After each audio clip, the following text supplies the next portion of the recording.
छठी पुतली रविभामा की कहानी। राजा भोज किसी भी सूरत में सिंहासन का मोह छोड़ नहीं पा रहे थे। छठे दिन वे फिर से राजसी वैभव के साथ तैयार थे बैठने के लिए। तभी छठी पुतली रविभामा ने उन्हें रोक दिया।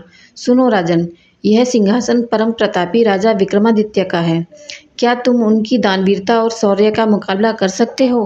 आओ मैं तुम्हें उनकी महानता की कथा सुनाती हूँ। एक दिन विक्रमादित्य शिप्रा नदी के तट पर बने हुए अपने महल से प्राकृतिक सौंदर्य को निहार रहे थे। बरसात का महीना था, नदी उफन रही थी और अत्यंत तेजी से बह रही थी। इतने में उनकी नज़र एक पुरुष, एक स्त्री और एक बच्चे पर पड़ी। उनके वस्त्र तार तार थे और चेहरे पीले। राजा देखते ही समझ गए कि वे बहुत ही निर्धन हैं। सहसा वे तीनों उस नदी में छलांग लगा गए। अगले ही पल प्राणों की रक्षा के लिए चिल्लाने लगे। विक्रम ने बिना एक पल गवाए नदी में उनकी रक्षा के लिए छलांग लगा दी। अकेले तीनों को बचाना संभव नहीं था, इसलिए उन्होंने दोनों बेतालों का स्मरण किया।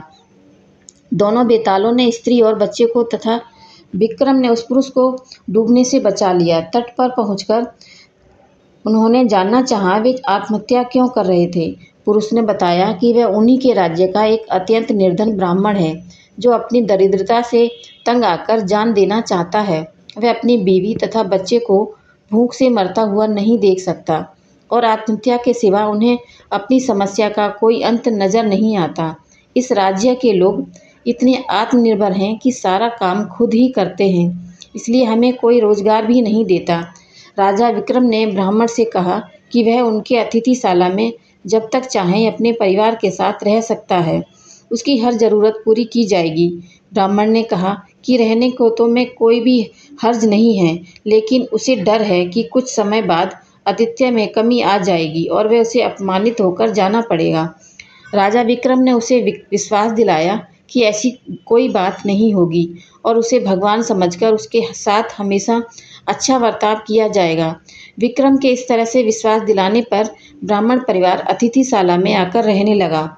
उसकी देख रेख के लिए नौकर चाकर नियुक्त दिए गए। वे मौज से रहते, अपनी मर्जी से खाते पीते और आरामदेह पलंग पर सोते। किसी चीज़ की उन्हें कमी नहीं थी, लेकिन वे सफाई पर बिल्कुल ध्यान नहीं देते। जो कपड़े पहनते उन्हें कई दिनों तक नहीं बदलते। जहाँ सोते वहीं थूकते और मलमूत्र त्याग भी कर देते। चारों तरफ गंदगी ही गंदगी फैल गई। दुर्गंध के मारे उनका स्थान एक पल भी ठहरने लायक नहीं रहा। नौकर चाकर कुछ दिनों तक वे धीरज से सब कुछ सहते रहे, लेकिन कब तक ऐसा चलता। राजा के कोप की भी उन्होंने परवाह नहीं की और भाग खड़े हुए। राजा ने उन्हें अन्य नौकर भेजे, पर वे सब एक ही जैसे निकले। सबके लिए काम असंभव साबित हुआ। तब विक्रम ने खुद ही उनकी सेवा का बीड़ा उठाया। उठते बैठते सोते जागते वे ब्राह्मण परिवार की हर इच्छा पूरी करते। दुर्गंध के मारे माथा फटा जाता, फिर भी कभी अपशब्द का व्यवहार नहीं करते। उनके कहने पर विक्रम उनके पांव भी दबाते। ब्राह्मण परिवार ने हर संभव प्रयत्न किया कि विक्रम उनके अतिथि से तंग आकर अतिथि सत्कार जाए और अभद्रता से पेश आए, मगर उनकी कोशिश असफल रही।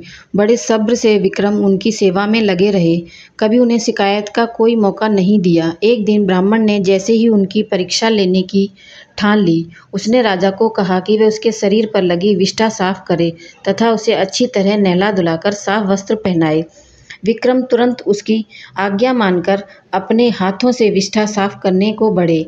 अचानक चमत्कार हुआ। ब्राह्मण के सारे गंदे वस्त्र गायब हो गए। उसके शरीर पर देवताओं द्वारा पहनाए जाने वाले वस्त्र आ गए। उसका मुखमंडल तेज से प्रदीप्त हो गया। सारे शरीर में सुगंध निकलने लगी।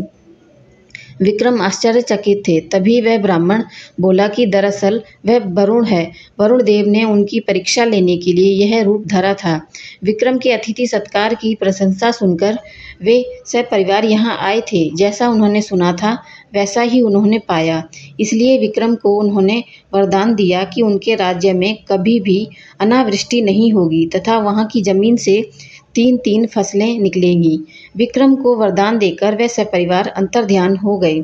इतना कहकर रविभामा बोली, बताओ राजन, क्या तुम में इतना धैर्य है कि तुम इस तरह किसी का अतिथि सत्कार कर सको? राजा भोज असमंजस में पड़ गए और बिना कुछ कहे अपने कक्ष में लौट गए। अगले दिन सातवीं पुतली कौमुदी ने रोका राजा भोज का रास्ता। मेरी ये कहानी आपको कैसी